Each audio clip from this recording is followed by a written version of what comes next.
Merhaba, ben Nuriye Çakmak Çelik. Witness Eye kanalına hoş geldiniz. Bugün gazeteci yazar Ersin Çelik konuğumuz. Kendisi Sumut filosunda Gazze'ye doğru ilerliyor şu anda. Ersin Çelik merhaba, hoş geldiniz. Merhaba Nuriye Çakmak Çelik. Teşekkür ediyorum. İyi yayınlar. Şu an tam olarak nerede olduğunuzu öğrenebilir miyiz? Şu anda Girit Adası'nın en doğusundaki küçük bir adanın koyundayız. Sumut filosu dahilinde Gazze'ye doğru hareket ediyorsunuz ama öncesi var. Ben oradan alarak başlamak istiyorum. Bu Gazze'ye gitmek için ikinci yola çıkışınız. Önce karadan denediniz. Önce biraz ondan bahsedelim. Mısır üzerinden Marş to Gaza yürüyüşüyle Gazze'ye doğru yola çıktınız. Ama orada bazı problemler yaşandı Mısır kanadında ve geri dönmek zorunda kaldınız. En temelde şunu sorayım. Bir gazeteci için, yıllardır bu meslekte olan bir gazeteci için Gazze'ye gitmek neden önemli ve Mısır sürecinde neler yaşandı, neden geri döndünüz? Bunlarla başlamış olalım. Bir gazeteci olarak Gazze'ye gitmek çok önemli. Bir kere 7 Ekim'den sonra Gazze'de 200'den fazla meslektaşımız katledildi İsrail tarafından ve Gazze'nin sesi kesilmeye çalışılıyor. Şu anda Gazze'den bildirim yapanlar da aslında gazeteciler değil, Gazze'liler.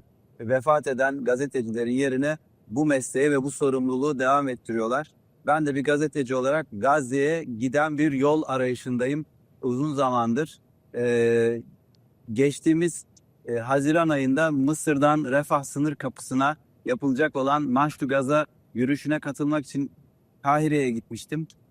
Oradaki yürüyüşün organizasyonu ile ilgili çalışmalara katıldım ve daha sonra yola hareket ettik.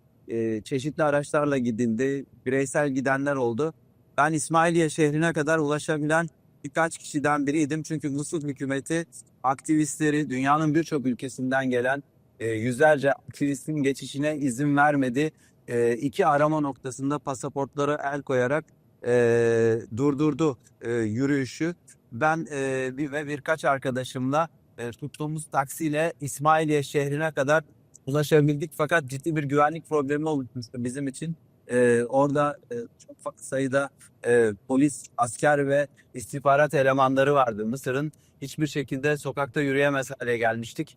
Bu güvenlik nedeniyle de geri dönmek zorunda kaldık. Zaten ertesi günde bütün aktivistler yavaş yavaş Mısır'dan çekilmeye başladı ama o yürüyüş bitmedi aslında. Mısır'daki yürüyüşün önü kesilince Avrupa merkezli aktivizm hareketi bu sefer Sumut filosunu hazırladı ve Karadan denediniz yaklaşık ve başarılı olamadınız. Oradaki amaç da şu an açlıktan ölen insanların olduğu, tam ablukanın ve soykırımın tüm hızıyla devam ettiği Gazze'ye insani yardım ulaştırma amaçlı, Refah sınır kapısının açılmasını sağlamak amaçlı tamamen sivil bir yürüyüştü, bir eylemdi. Karadan denendi.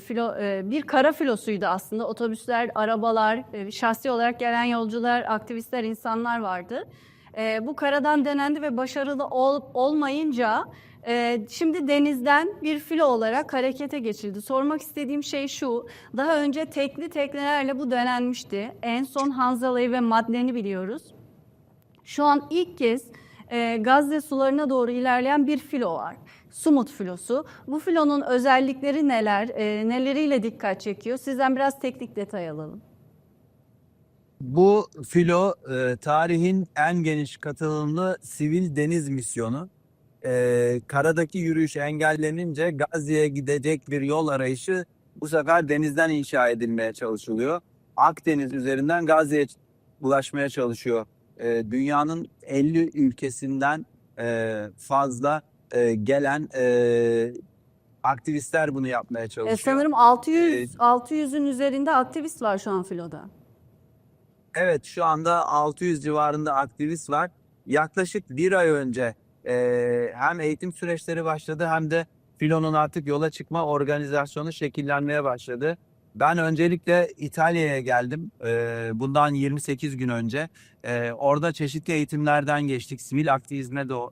Sivil aktivizm üzerine çeşitli tatbikatlara tabi tutulduk. Uygulamalar gördük ve artık 18 gündür de deniz üzerindeyiz. 8 gündür de açık denizdeyiz. Seyrediyoruz. Bu filonun tek bir amacı var. 18 yıldır abluka altında ve 2 yıldır da sistematik soykırım uygulanan Gazze'ye ulaşmak ve bu ablukayı kırmak, insani yardım koridorunu açmak, tamamen sivil, şiddetsiz, barışçıl, hiçbir silahı olmayan ve yanında yeteri kadar teknelerin alabileceği kapasitede insani yardım malzemelerinin olduğu aktivistler var bu teknelerde. Ve rotamız Gazze'ye gitmeye ulaşıyoruz. Dünyanın bütün dikkatinin Gazze'ye de çekilmesine yönelik bir çabamız var. Yani artık herkesin tek amacının bu ablukanın kaldırılması olması gerekiyor. Bu filonun tek bir amacı var. Soykırım altındaki, abluka altındaki Gazze'ye sivil bir iradeyle ulaşmak. Sumut filosu dünyada deniz üzerinde yapılmış en büyük sivil eylem olma özelliğini koruyor. 50'den fazla ülkeden bahsettiğiniz 600 aktivist ve burada çok fazla meslekten insan var. Doktorlar var, gazeteciler var, siyasetçiler var, parlamenterler var aranızda. İlk kez denenmiş bir şeyi yapıyorsunuz, şu an uyguluyorsunuz ve Gazze'ye denizden ablukayı kırmak üzere taşıyabildiğiniz kadar insani yardımla sembolik de olsa ablukayı kırmak üzerine bir filo hareket ettiriyorsunuz. Günlerdir açık denizde yoldasınız. Elbet bunun mutlaka çok fazla zorluğu da var. Ancak bu zorlukla denizden kaynaklanan, yolculuktan kaynaklanan zorlukların dışında saldırılara da maruz kaldınız. Önce Tunus'ta gemilerin yola çıktığı Barcelona ve İtalya limanlarından sonra buluşma noktası olan ve gemilerin çıktığı üçüncü bir liman olan Tunus'ta demirli gemilere drone saldırıları yapıldı. Ve şimdi de en son 2 gün önce Girit'te yine sesli bombalı drone saldırıları yaşandı. Fiziki olarak da saldırı altındasınız ve tehdit mesajları da alıyorsunuz. İsrail kaynaklı. Savunma Bakanı'ndan, Başbakan'dan, en üst düzeyde yetkililerden terörist olarak tutuklanabileceğiniz, size müsaade edilmeyeceği, filoya müdahale edileceğine dair çok fazla tehdit mesajı alıyorsunuz. Hem sözlü tehdit ediliyorsunuz hem fiziki olarak saldırıya maruz kalıyorsunuz. Şu an filoda psikolojiler nasıl, beklentiler, durumlar nasıl seyredecek bu yolculuk? Bu yolculuk Gazze açıklarına ilerleyene kadar devam edecek. Bu kararlılığı gösteriyor bütün aktivistler. İsrail bu filonun yola çıkma fikrinin kamuoyunda yer aldığı günden beri çeşitli demeçlerle, açıklamalarla ve anti propagandalarla filoyu durdurmaya çalıştı. Tunus'ta bu filonun teknelerine bombalı saldırı düzenlendi. Gemilerin kalkışı bloke edilmeye çalışıldı karadan. Ama Avrupalı aktivistlerle biz İtalya'da bu kararlılığı gösterdik ve Barcelona gemileri Tunus'tan da kalkan birkaç tekneyle bizim demirlediğimiz Sicilya'daki bir koya geldiler ve daha sonra yola çıktık. Girit'e yaklaşırken yine açık denizde bu sefer çok yönlü, çok sayıda drone'la saldırıya uğradık. Benim de üzerinde bulunduğum tekneye bomba düştü ve ana yelkenimiz hasar aldı. Fakat o andan itibaren kararlılığımız daha da arttı. İsrail'in bizi bir şekilde durdurmaya ve Gazze açıklarına gitmemizi önüne geçmeye çalışacağını biliyorduk. Biz bütün senaryoları da çalıştık. Bütün olasılıklar üzerine de eğitimler aldık. Sivil ve pasif direnişle bu yolculuğu sürdüreceğiz. Psikolojimiz gayet iyi, kararlılığımız yerinde, moralimiz de yerinde. Deniz şartlarında hareket ediyoruz. Hem denizin kendi koşulları var hem de küçük tekneler içerisindeyiz. Hareket alanlarımız kısıtlı ama alıştık artık. Tek bir amacımız var, tek bir idealizmimiz var. Herkesin ortak kararı bir an önce Gazze açıklarına gitmek ve bu ablukayı kurmak. Aramızda konuşuyoruz, fikirlerimizi birbirimize söylüyoruz ve şunu anlıyoruz ki herkesin aslında fikirleri ortak. Dillerimiz farklı, çok farklı inançlardan, düşünce biçimlerinden, yaşam biçimlerinden insanlar var. Fakat herkesin ortak bir görüşü var. İnsanlık adına vicdanıyla yola çıkan bir filodayız, bir misyondayız ve biz Gazze'ye ulaşmak istiyoruz. Tam onu soracaktım. Günlerdir deniz yolculuğu yapıyorsunuz çok zor şartlarda ve küçük teknelerde. Ancak dünyanın 50 farklı ülkesinden bahsediyoruz. Çok farklı mesleklerden, ülkelerden, dillerden, dinlerden, inanışlardan, insanlardan bahsediyoruz. Tek amaçlarının, ortak amaçlarının Gazze olması inanılmaz bir misyon. Gerçekten çok güçlü bir hareket bu. Az önce gemindekilerin psikolojileri nasıl, filodakilerin psikolojileri nasıl derken Şimdi onu biraz Gazze ile açmış olayım. Gazze konusundaki motivasyonunuz nasıl? Çünkü çok zorluklarla karşılaştınız, saldırılarla karşılaştınız. Ama terk eden olmadı gemileri. Çünkü bildiğim kadarıyla dün ayrılmak isteyenler için son bir çağrı yapıldı. Çünkü bir tehdit söz konusu, bir askeri müdahale olabilmesi de söz konusu. Ancak bildiğim kadarıyla filodan ayrılan olmadı ki planlananın çok üstünde bir süreyi aşmış durumdasınız. 25 günden fazla süredir filo yolculuğu devam ediyor toplamda karadakiyle birlikte. İnsanlar hayatlarının çok büyük bir bölümünü buraya ayırdı. Kendilerini neyin beklediğini bilmiyorlar ve henüz yolculuk tamamlanmış değil. Ve dediğim gibi bir yanda da tehditler var. Ayrılmayan kimsenin olmaması, Gazze konusundaki motivasyonunuz neler konuşuyorsunuz kendi aranızda? Yani biz bütün bu olasılıkları zaten hesaplayarak yola çıkmıştık. Bütün aktivistler bu doğrultuda hareket etti. Tabii takvim şaştı, zaman biraz daha uzadı. Kariyerini, işini, ailesini, eğitimini, yaşamını geride bırakıp bu yola düştü insanlar. Tabii ki dönen birkaç arkadaşımız oldu ama onların dönmeleri gerekiyordu. Hastalanan arkadaşlar oldu, onların seyahat engeli çıktı. Doktorlar sakıncalı buldular ve onların onayıyla filodan inmek zorunda kaldılar ama çok büyük bir oranda, %90'dan fazla bir oranda filo yoluna devam ediyor. Tabii arızalanan ve yola devam edemeyen teknelerden kaynaklı olarak filodan ayrılan aktivistler oldu. Çünkü teknelerin bir kapasitesi var. Onun üzerine çıkılamıyor. Psikolojimiz bu yönde. Çünkü dünya artık Gazze için ortak bir dil geliştirdi. Ben buna Gazze'ce tabirini, kavramını uygun gördüm. Biz artık farklı dillerde konuşuyoruz ama ortak bir dilimiz var ve bu ortak dil de Gazze'de. Bu bize Gazze aşıladı. Gazze'de bizi bekleyen insanlar var. Gazze'nin yalnız olmadığını göstermemiz gerekiyor. Gazze'nin insanlığın Gazze'ye gitmek için bir yola çıktığını göstermemiz gerekiyor. Bakın bu filonun duyurulmasından sonra bir internet sitesi açıldı ve başvurular alındı. Çok kısa sürede 500 bin insan dünyanın birçok noktasından bu başvuruda bulundu ve bu forum daha sonra kaldırıldı yoğunluktan dolayı. Bu çok önemli çünkü Gazze 18 yıldır abluka altında, 2 yıldır soykırım altında ve hiçbir tesis yok, sağlık tesisi yok, altyapısı yok, barınacak hiçbir yer yok. İnsanlar, çocuklar açlıktan ölüyorlar ve 500 bin kişi böyle bir şehre dışarıdan gitmek için ve bunların çok büyük bir kısmı Avrupalı ismini yazdırdı. Bence bu İsrail için tarihin akışının değiştiğinin, dönüştüğünün ve insanlığın İsrail'in karşısında kararlı bir tavır sergilediğinin en büyük göstergelerinden biri. İsrail için işler gittikçe zorlaşıyor. Biz bunun çok farkındayız. Bu filonun, bu misyonun İsrail'i aslında abluka altına aldığını, dünya ve insanlık adına böyle bir sorumluluk yüklediğini gösteriyor. Ve İsrail bu filonun Gazze açıklarına gitmesini, Avrupalıların özellikle oraya gelmesini hiçbir şekilde istemiyor. 50'den fazla ülkeyle muhatap olmak istemiyor. O yüzden Yunanistan'da karaya en yakın noktada böyle bir sabotajda bulundu. Aktivistleri korkutmaya ve paniğe sevk etmeye çalıştı. Ama çok mutluyuz ve çok kararlıyız gösterilen bu iradeden dolayı. Aktivistler bu yoldan vazgeçmediler. Bu yolculuktan geri adım atmadılar. Ve şu anda önümüzde 7 günlük bir yol var. Bundan sonra hazırlıkları tamamlıyoruz. Son eksiklikler gideriliyor. Deniz koşullarıyla birlikte hareket edeceğiz ve rotamızı Gazze'ye doğru çevireceğiz. Siz aslında çok uzun süredir bu yola çıkmış bulunuyorsunuz. Açık deniz kısmı hariç eğitimler aldığınız, bahsettiğiniz gibi o günler süren eğitimler aldınız.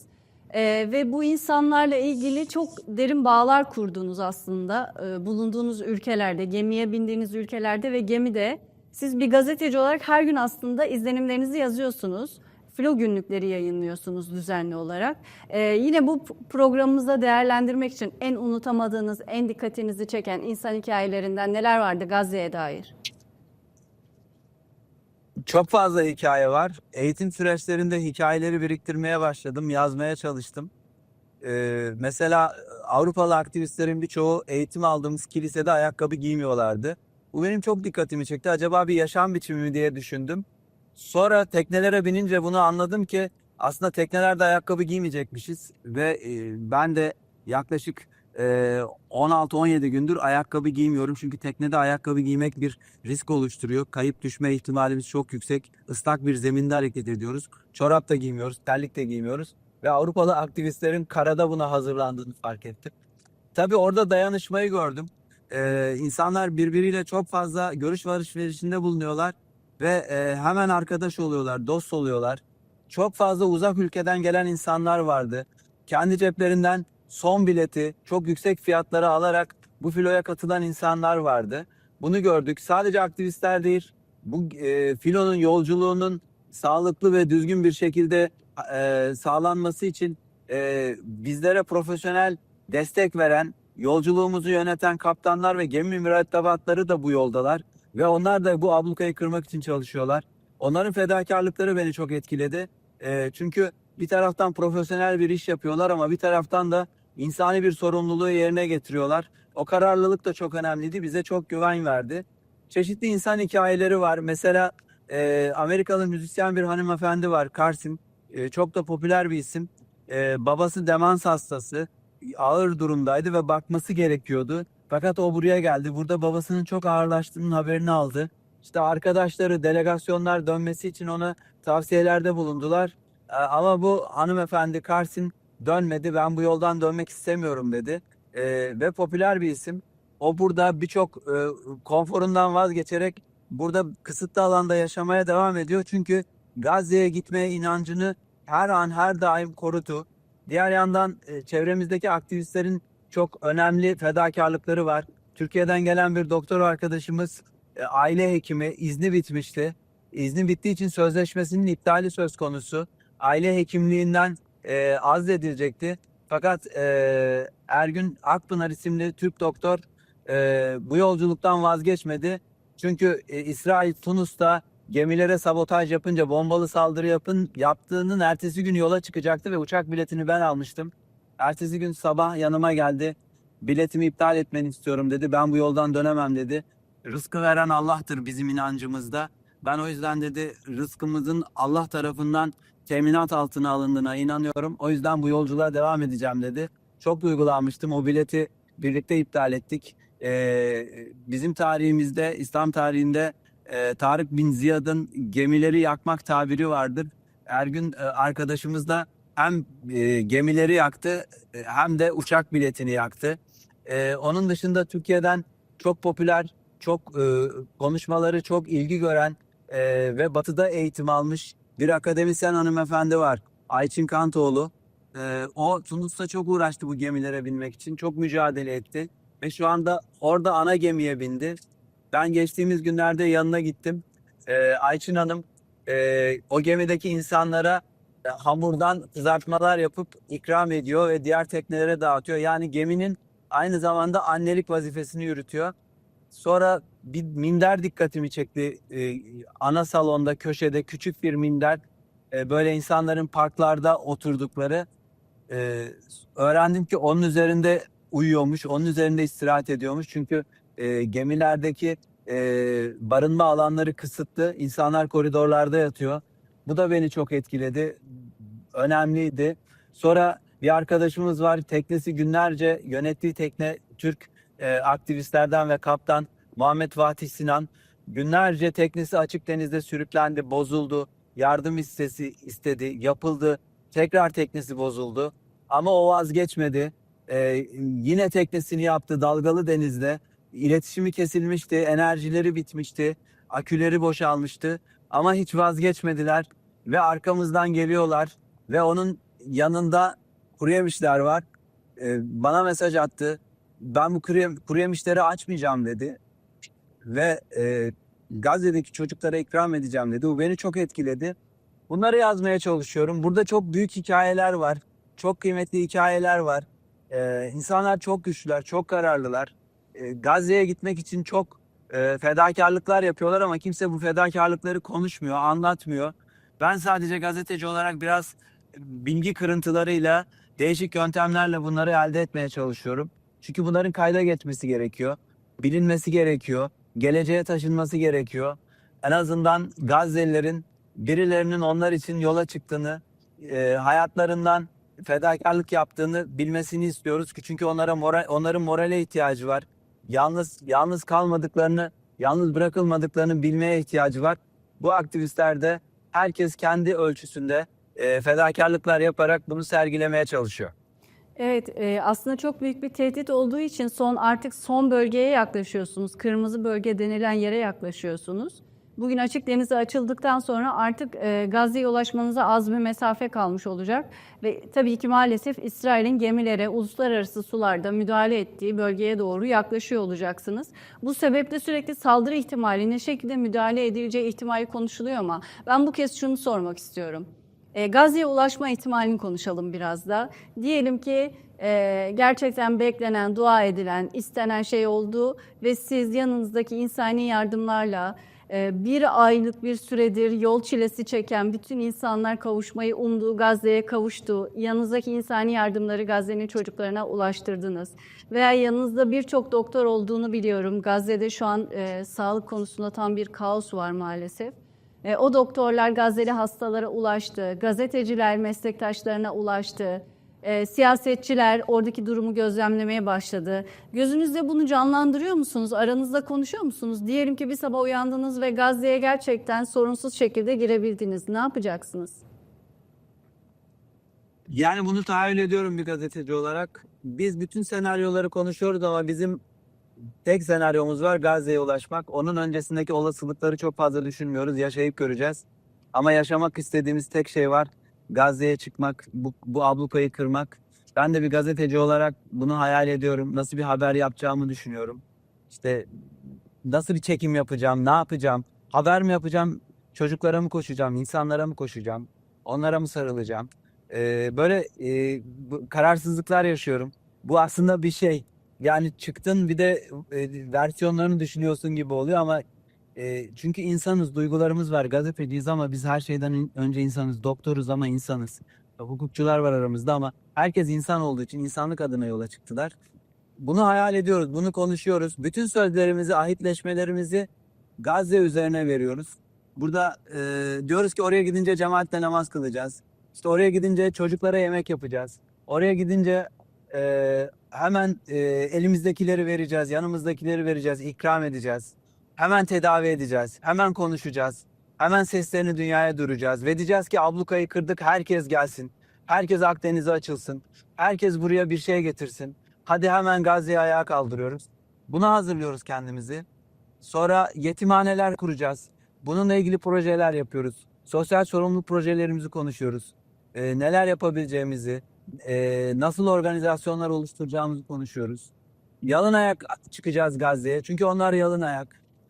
Bir günlerdir üzerimizde çıkarmadığımız, değiştiremediğimiz kıyafetlerle çıkacağız. Çünkü onlar da bizim gibi. Yani biz onlar gibiyiz aslında. Böyle değerlendirmek lazım. Yani biz yemek yerken burada kısıtlı şekilde gıda yerken hiç aç kaldık diye düşünmüyoruz. Bunu aramızda bile konuşmuyoruz. Çünkü Gazze aç biliyoruz. Bu yolda bizim yemek diye bir derdimiz yok. Konfor diye bir derdimiz yok. Bizim için en büyük konfor, en büyük ödül Gazze olacak. Gazze'ye çıkmak olacak. Duygularımız bu yönde. Dualarımız bu yönde. Dayanışmamız bunlar üzerine.